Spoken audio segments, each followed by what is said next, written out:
Hello, this video is intended to show how I have met one of the requirements for the NMRA Achievement Program's certificate for Model Railroad Engineer Civil. The requirements for any of the Achievement Program certificates may be found at the NMRA's website, www.nmra.org. Once there, pull down the tab for Education and select Achievement Program. Among the numerous requirements is the construction for merit judging of at least 3 items of scratch-built track models from a list of 15 possible options. The items may or may not be included on your layout, but fortunately there's provision to accomplish one or more of them elsewhere, such as on a different layout or on a project board, as I have opted to do here. In this video, I'll illustrate how I completed a scratch-built crossing for merit judging. This build is a little different from the turnout and the crossover that I did previously. While there are no moving parts, the various clearances and tolerances add another layer of complexity. The crossing can be built in any scale as long as it meets the specific requirements for merit judging. So let's look at those next. So to qualify for the engineering civil certificate, the scratch-built models of track must earn merit awards. And unlike other merit awards where you need to achieve a certain percentage, for this merit award, there are 3 pass-fail criteria. The track must be able to have a self-powered locomotive successfully traverse all routes through the track work. The track work must meet NMRA track standards using appropriate track gauge. And the frog and the point rails must be scratch built. You're not allowed to use commercial frogs. You can use commercial individual rail and ties. This is the template for a 30-degree crossing, and it shows the arrangement of the rails and the ties with 2 isolated frogs. This template and a track assembly fixture for a 30-degree crossing are available from Fast Tracks at their website. The guidelines for constructing the scratch-built track work permit the use of assembly jigs such as those that Fast Tracks makes and sells. Now, with the turnout and the crossing, I elected to use paper templates to save money, but for the crossing, due to its complexity, I elected to use the assembly fixture rather than a paper template for this particular build. I'm building a 30-degree crossing and I'm using code 55 rail. The copper-clad PC board ties were sourced from Fast Tracks, and they offered them in several varieties. I used both pre-gap ties and also the longer turnout ties, and those you have to file the gaps into them. The ties were cut and filed to length, and then I sanded them on the sides to remove any fuzz, and then on top to clean them for soldering. These ties were then inserted into the assembly fixture for a test fit. The outer rails were formed using the point form tool made and sold by Fast Tracks. It's basically a filing jig. The code 55 rail is inserted into the tool and secured in place, and then a mill file is used to shape the point rails while they're held in the tool. After releasing the rails from the tool, they are cleaned up with smaller files to remove any burrs. There are 2 angles at play in a 30-degree crossing, and they are referred to as acute and obtuse. The acute angles are the narrower ones, and the obtuse ones are the larger angles. The same tool is used to file the outer and inner guardrail pieces, which use the same angles. And the use of these tools is permitted when you're building track for the civil certificate. This photograph shows the 2 sets of obtuse outer rails that have been filed and then soldered together, and they are sitting in the assembly fixture for a test fit. And note that I've left a lot of extra rail at the ends, and this is just so that I can extend outward from there and then join up to straight track. And here I'm filing the angles for the outer rails with the acute angle. We're basically filing an angle to each of the 2 rails that make up that assembly, and then we join them together. And here are the 2 rails in the fixture, and I am applying solder to join them together. And this shows the 2 sets of acute outer rails filed and soldered together, and they're sitting in the assembly fixture for a test fit. And again, note that I've left extra rail at the ends. The next set of rails to be assembled are the 4 sets of outer guardrails. Here you see them filed and sitting in the assembly fixture for a test fit prior to soldering them together. Each of those 4 guardrails comprises 3 pieces of rail, and there are 2 angles at play in each of those guardrails. And then it's on to the inner guardrail, and that's made up of 4 pieces, again with 2 angles, and here you see me assembling the first half of that assembly. And here are the 2 halves after they've been soldered together. And then I'm joining the 2 halves with them in the fixture. And here's the completed inner guardrail assembly. That's 4 pieces of rail with 2 angles. And then back into the fixture for test fit. And then I assembled the 4 outer guardrails, soldered them all together. And then I did a test fit in the fixture with those. And here are all of the rail components in the fixture for a test fit. So now we have the 4 sets of outer rails, the 4 outer guardrails, and the inner guardrail assembly all together. At this point, we can see how they all fit together. Here's my scratch-built crossing so far. And I thought I'd pause at this point in the construction and just show you what's been accomplished before I start assembling it. I've chosen to build this in a Fast Tracks fixture rather than on a template. These are quite a bit more challenging to build than a turnout. Some very fine tolerances, and some of the parts are made up of very small sections of rail that have to be filed to a certain angle at either end, and it's just easiest to do it in the fixture. So, and I've also purchased the point form for filing the rails to the various angles that are required for the crossing. So, in the fixture, you will see that I've got all of the PC ties prepared. These are formed from the long PC ties that Fast Track sells, and I've cut my gaps in them. They come without gaps, and you just file the gaps in using a triangular file. And the template that comes with the fixture shows you exactly where those gaps need to be cut. So those have all been cut to length, gapped, and placed in the fixture, so we know those are ready to go. I've then assembled the various sections of rail. You can see we have the outer rails here. There's 4 sets of those. There's 2 with a wide angle and 2 with a narrow angle. All of those angles were filed using this point form tool, and then they were soldered together in the fixture. We then have the inner guardrail, that diamond in the middle. That was quite challenging to build. 4 pieces are required for that, and they've got each piece has a different angle on either end. Again, those were filed in the point form, and then the diamond was assembled in the fixture. And then finally, we have these outer guardrails, which are made up of 3 sections, again with different angles. Those were filed in the point form and then assembled in the fixture. So here you see all of the pieces of rail now formed and ready to go into the crossing. And the sequence of assembly calls for the outer rails to go in first, then the guardrails. So the next procedure is to solder all of these rails in place, and then I'll pause and do another video to show you what that looks like. So before assembling the crossing, I want to make sure that everything's working well. It occurs to me that due to the tight clearances here, it's not going to be possible to make a lot of adjustments once I start assembling it. So the best way is to do a free rolling test with a truck, and we're going to test both routes here to make sure that a truck rolls freely through all of these little rails. So that's route A, and this is route B. So that's looking pretty good.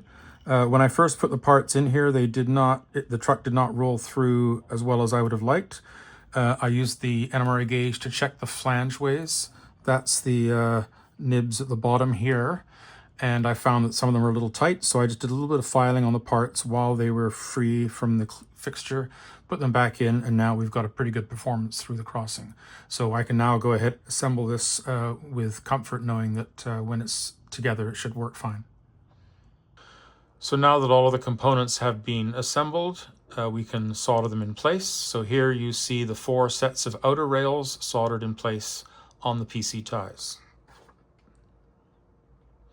I then installed the 4 sets of outer guardrails, and at this point I started to use the NMRA track gauge to verify the flangeway clearances between the guardrails and the outer rails. And then finally, the inner guardrail assembly was installed to complete the crossing. You will notice that in some areas of the crossing, it is only possible to apply solder on one side of the rail. So I had to think about the order of assembly for this. I then removed the completed crossing from the fixture and cleaned it up with a wire brush. I have finished assembling my crossing, and the process went fairly well. So that involved soldering the outer rail assemblies in place first, then the 4 outer guardrail assemblies, and then finally the inner guardrail assembly. A few challenges. There are some places where you can only apply solder to one side of the rail because you can't get your iron in or soldering on the other side. So to counteract that, I just made sure there was lots of flux on that PC tie so we get a solder flow in any gap between the rail and the PC tie. Another challenge was that there were a few places, like right in here inside these outer guardrails, where there was a very small distance between the rail and the gap that has to be there. So that meant really controlling the amount of solder and controlling the flow of the solder. So to make sure that was okay, what I would do is apply a very small amount of solder, and I would also be very quick with the soldering iron just so we don't get excess flow potentially into the gap. Of course, the next step in this construction process will be to cut the isolation gaps, of which I believe there are 4. And once that's done, we'll then use the multimeter to make sure that we don't have any potential shorts anywhere. The final step will be to clean this up with the wire brush, and then I'm going to apply the wood ties. Because of the complexity of this track arrangement, I've decided to purchase the quick sticks from Fast Tracks. This simply goes underneath as one assembly and gets glued on, and then the crossing will be complete. And then I've also been doing roll tests again with the truck just to make sure that it's traveling through in both routes without impedance. I've also been checking the flangeways with the NMRA gauge. This is something that the evaluators will do when I present this piece of track for a merit award for the civil certificate. So I want to make sure that it passes the flangeway test. And typically they're going to measure that across the guardrails to make sure that that is up to NMRA track specifications. So we'll move on with cutting the gaps, getting the turnout, getting the crossing cleaned, and then applying the wood ties. It is now time to cut the isolation gaps on either side of the 2 frogs. To accomplish this, I clamped the crossing between 2 pieces of wood to protect it, and then I'm using a detachable razor saw to cut through the rails. This blade can be detached at the far end and then threaded through in between the ties and then clamped again, and then we can cut through the rails.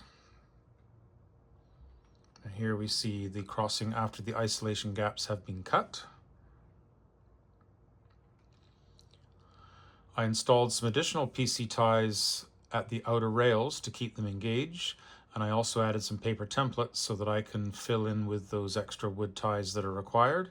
In the middle you see a quick sticks tie assembly for a 30-degree crossing. This was going to be easier than trying to make that up from strip wood. Here's the completed crossing with the additional outer PC ties. And now to demonstrate the operability of the crossing, I need 4 sections of adjoining straight track so that a locomotive can traverse all routes completely through the crossing. So I'm going to assemble 4 sections of straight track, and I'll just show you how I did that quickly.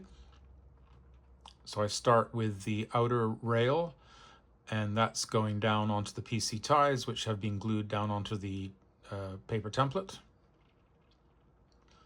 I then use track gauges to position the second rail, and then we solder that in place. And here are the 4 sections of straight track assembled with both rails in place. As I mentioned, I'm using a Fast Tracks quick sticks tie assembly for the crossing, and then for the 4 straight sections of track, I've glued wood ties down onto paper templates, and then I have sanded the tops of them so they're nice and even. Here I'm gluing down the track assemblies onto the wood ties. I use Pliabond, which is like a contact cement. And after they've been glued down, I use a soldering iron to heat up the rail to accelerate the curing process. And then I apply weight until the glue has fully cured. Here I am in the process of gluing the crossing down onto the quick sticks. You can see that I've put contact cement onto the ties and also onto the underside of the crossing. And again, I'm using a soldering iron to accelerate the curing of the cement. And then we wait it until it's cured. And here are all the track components after they've been glued down onto their ties. Here's the crossing after removal from the paper template and final cleanup. I've now finished my crossing, so I'll review the final steps with you. I cut the isolation gaps here and here on either side of this frog, and also here and here for this frog. That was done with this hacksaw. It has a very thin detachable blade, so it can be fished in between the ties and then done back up again. This saw does create quite a bit of stress on track assemblies, and my crossing actually did break during the cutting process, even though it was clamped between two pieces of plywood and a vise. Fortunately, I was able to put it back together again. If I was doing this again, I might consider using the X-Acto razor saw, and I use this for my isolation gaps on my shop track, and it actually worked very well. So this might create less stress for the track work. So another time I might try using this. Now those frogs need to be isolated from all the other track around them. So to make sure that we haven't accidentally bridged the gap with any of the solder, we'll just do a quick continuity test here. So with one lead on the frog, and then we just check all of the other rails around to make sure that we don't have any connection that we don't want. Same thing for the other one, a lead here, checking all the other rails, and we're good. So that means that those two frogs are isolated electrically, and they will be wired up to a dual frog juicer that will control the polarity. The last step was to glue down the wood ties. Because of the unique arrangement of the ties for crossing, I elected to use the Fast Track's quick sticks, which was for this portion here. I added some reinforcing copper ties, one in the middle and then another one out at each end. And then I filled the gap in here with some additional wood ties. Those were all added using this Pliabond contact cement. It's applied to the underside of the rail and to the tops of the ties. You basically let it dry and then you press together, and then the curing can be accelerated by applying a solder iron along the rail, and the heat activates the cement and gets it to cure faster. So this crossing is now complete and it is ready for installation on the project board. So with the track components finished, I can now start working on a project board on which to mount them. This was assembled from MDF. It is 24 inches long by 12 inches wide. And I've marked the center of this board and the angles that the track are going to take so that I can position the crossing and then add the straight tracks to it. I glued down the foam track bed using Woodland Scenic's foam tack glue. I drilled holes for the feeder wires, and then I cleaned those out with some round files and then vacuumed up the mess.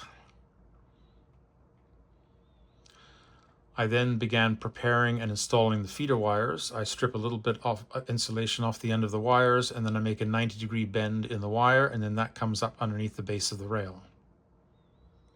And here I am soldering the feeders to the track sections. I'm using black wire for one side of the rail and red wire for the other. Here are all of the track components with the feeders attached, and you'll notice there's two green wires, and those are going to supply power and polarity control to the two frogs. I then glued the track sections down with Woodland Scenic's foam track glue. I started with gluing the crossing down and then added rail joiners, and then I added the straight sections of track. Here are all the track sections glued down with the feeder wires now dropped down underneath. You'll notice there are some gaps where in between the crossing and the straight sections of track. So to attend to those, these gaps have the rail joiners there, so these ties need to be filed down in height slightly so that they will slide underneath the rail joiners. So I apply some glue and then slide the ties in. This is basically done by sight rather than using a template. And here they are after they've been positioned. And this diagram shows the location of those two frogs I've been talking about, where you see them marked in green. So those have been isolated with gaps. We need to supply power to those frogs, and we also need to apply polarity control. So we'll show you how we did that. Basically, I'm using a dual frog juicer, and that is connected to the track bus, which supplies power to all the sections of the track. And then there are two green wires which go up to the frogs. This shot of the underside of the project board shows the bus wires running along at the top there. You can see 4 sets of feeder wires, and they are going out to the 4 sections of straight track. And then you see the frog juicer providing power and polarity control to the 2 frogs. I'm using 14 gauge wire for the bus wires, and I'm using 22 gauge wire for the feeders. Those bus wires were run out to the end of the project board and into a terminal block so that it's easy for me to connect DCC power.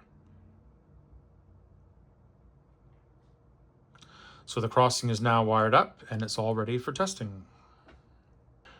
So here I am running through both routes on a test run with a locomotive under its own power. This is one of the requirements for the civil certificate, is to be able to demonstrate this. And I'll also show you 2 quick videos showing it negotiating each route of the crossing. This is a video of a test run through Route A with a locomotive under its own power. So I've connected a DCC system and power supply for this purpose.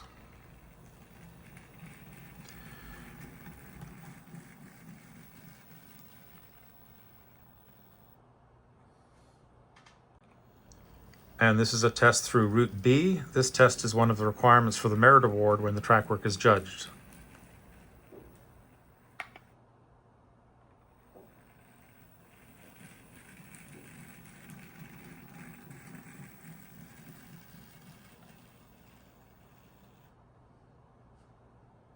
I finished off the project with stop blocks at the ends of each track. Those are just push pins. And finally a label on the front of the project board. So this is now complete and it is ready for merit judging. Thank you for watching. I hope to upload additional videos as I work my way through the various requirements for the civil and electrical certificates. Bye for now.